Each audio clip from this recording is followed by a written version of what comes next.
Face. I'm your host, Kennington Smith, along with my partner, Chris Sharp. We're going to be talking about the NBA, specifically LeBron James, the decision 2.0 to go back to his hometown team, the Cleveland Cavaliers. Chris, what do you think of the move?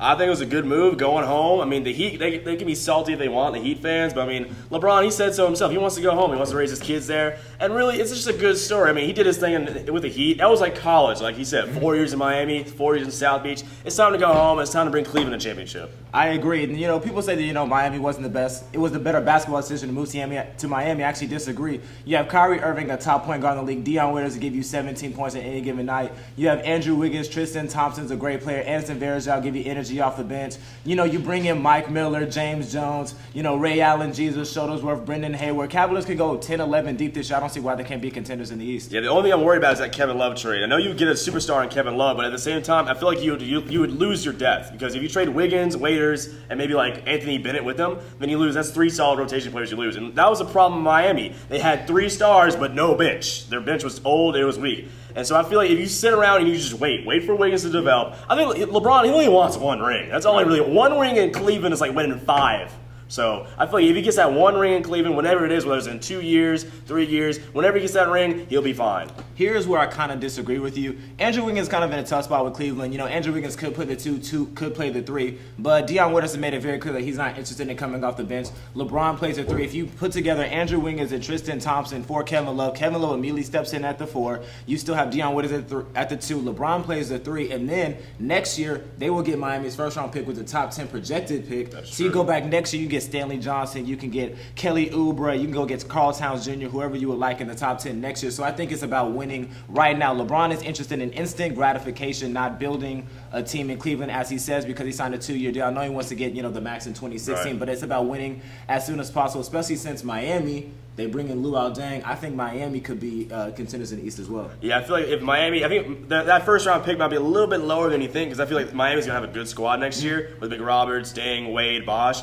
But at the same time, I feel like with Kevin Love, you say you have Varejao, Kevin Love, LeBron, and Wiggins, LeBron and Kyrie, and then you have Ray Allen or Mike Miller at the 2. That would be a pretty good starting lineup, but the bench is just kind of worrying me. I mean, they'll slide through the East easy, right, but the Western Conference, that is a monster right there. I mean, OKC's going to be up there, the Clippers will still be up there, the Spurs are going to give it a good shot next year. Mm-hmm. Portland, watch out for Portland. They got some Steve Blake, Chris Kaman off the bench. They have a nice bench coming up. Mm-hmm. I mean, teams like that, I feel like they'll be up there, and also Dallas as well. So I just feel like the East, they'll slide through easy, I think, or they'll at least be in the conference finals, but I feel like Kevin Love, they'll still need some more help after that. I think it'll be more of a process than people think. It won't be like Miami year 1 championship. Right. Well, I kind of compared LeBron going back to Cleveland similar to when Jordan retired and Elijah once snuck in his 2 rings when Jordan was playing baseball. Everybody in the league, be on watch. Kevin Durant, Chris Paul, you guys have 2 years. That's how long it's going to take for Cleveland. 2 years. You have 2 years to sneak in your 2 now, because when Cleveland gets it rolling, it's going to be over with. That's true. I agree with that. I feel like,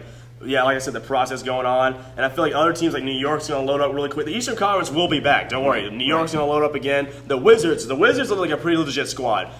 John Wall, Beal, they'll be back. They got Gortat at center. They added Paul Pierce. They added some nice bench players. The Wizards will be back. Maybe the Hawks, they'll have some cap space. I know the Hawks have been a joke for a while, but they've made the playoffs 7 consecutive years. That's the second longest playoff streak in the NBA behind the San Antonio Spurs. So the Hawks will be there. Maybe the Pacers will be back too. So I feel all the Cavaliers, they'll come back soon. But when they do come back, it'll be a lot more competition when they do arrive. All right, we're about to wrap it up, but before we go, who's your pick in the Western Conference? My pick in the Western Conference, I'm going to take the San Antonio Spurs once again. That system's just a monster. I mean, I know that OKC and the Clippers have more athleticism, but just that squad. After losing in the finals, they stayed hungry. So I don't see why they can't be hungry next year as well. I agree. I got the Spurs as well. They only had 1 need going into the offseason, a backup 3 for Kawhi Leonard who could shoot and defend the ball. They got that steal of the draft. Kyle Anderson from UCLA, if you don't know who he is, look him up. The kid is very special. And I got the Spurs again. And my bold prediction, they will be facing the Miami Heat once again in the NBA Finals. Oh, okay, the Miami Heat. I'll disagree with that. I think they'll be facing